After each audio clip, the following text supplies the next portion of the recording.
Navigating your way through all the cones on I-29 is creating for chaos among drivers, confused on just how to manage it. Thanks for joining us. I'm Krista Boehm. Lane closures are backing up drivers along I-29, and the temporary construction is building up frustration for those behind the wheel. Valley News Live's Christine Stanwood uncovers the biggest cause of fender benders with this highway construction. Matthew Downer commutes along I-29 to get to work every day, except his morning and evening drive is becoming longer. I-29 is getting a summer makeover. The repair project will rip up old concrete and be freshly repaved before the winter hits. But with traffic reduced to one lane going both north and south on I-29, the backup leaves drivers with no patience left. I mean, sometimes you just got to sit there and look behind you for like 5 minutes, just waiting to get just a little break, and then the guy in front of you, he has enough time, but he quite didn't. He kind of chickened out. Sergeant Hendrickson says that's the most common accident he sees due to the lane closures. We're seeing most of those crashes right around where I-94 merges to I-29. People just can't get into the lane quick enough at times. The easiest way to avoid the congestion is to plan ahead and follow the speed limit. The far left-hand lane while you're traveling northbound is the through lane, and you shouldn't move over to the right lane until you're getting ready to exit. An important reminder, as drivers like Matthew can't wait for it all to finish up. It's not up to me. I hope it'll be done tomorrow. These 12 miles of construction along I-29 are supposed to last through August. In Fargo, Christine Stanwood, Valley News Live. Crews will begin corrective bump grinding operations that will impact all northbound traffic traveling there through town starting today. And the work will take place on I-29 between 32nd Avenue South and 7th Avenue North. So all traffic will experience temporary lane closures in that area. A woman trying to make a U-turn on 45th Street South ended up crashing into two cars and then into nearby apartment garages. Police say she lost control of the pickup. She drove through the Tower Park Plaza, hitting two cars in the parking lot. She then ran into a pole, coming to a stop after crashing into the garages at the 45th Street Apartments. She was not injured in the crash. The cause is still under investigation, but they are looking into a mechanical failure. What started out as a search for a missing fisherman turned out to be a stolen boat taken out for a joyride. Fargo firefighters say someone noticed an empty boat on the Red River near the Ewan Park Public Dock last night.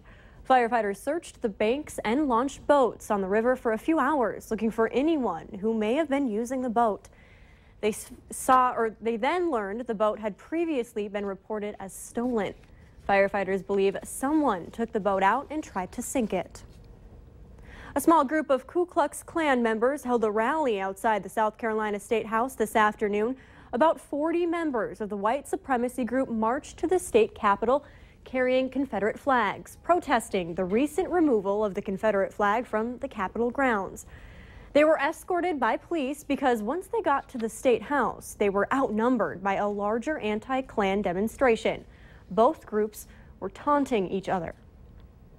A community comes together to honor 5 servicemen killed in Tennessee in what's being investigated as an act of domestic terrorism.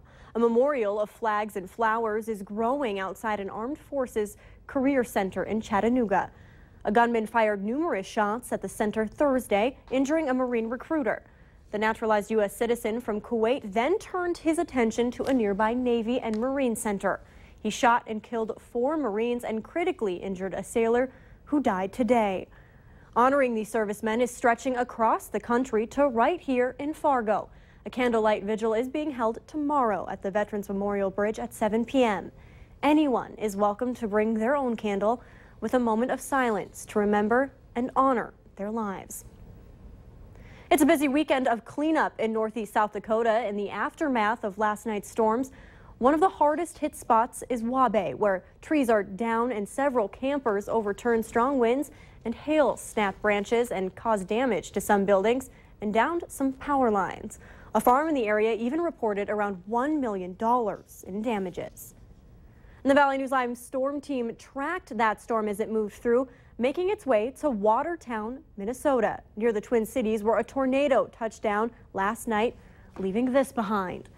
Now, the storms wreaked havoc on both land and lake and left behind a busy weekend of damage control.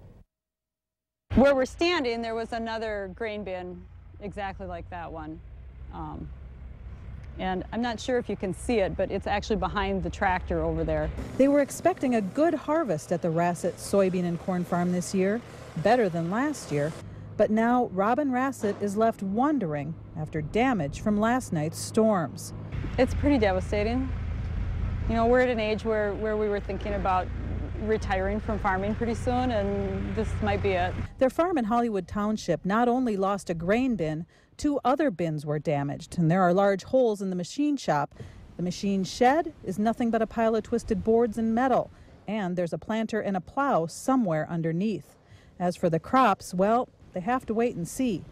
Staying with the Rassetts, exchange student John O'Doul of Turkey. I heard some noises. Actually, I just watch out the window and see these trees begin to falling down. He quickly went to the basement. This was definitely new to him. He's never seen anything like it. Actually, I want to see a tornado, but not like this, with a distance. Around 225,000 customers in Minnesota and Wisconsin lost power last night, and around 50,000 were still without it around 5 this afternoon. No people were hurt in the storm, but 3 horses were injured.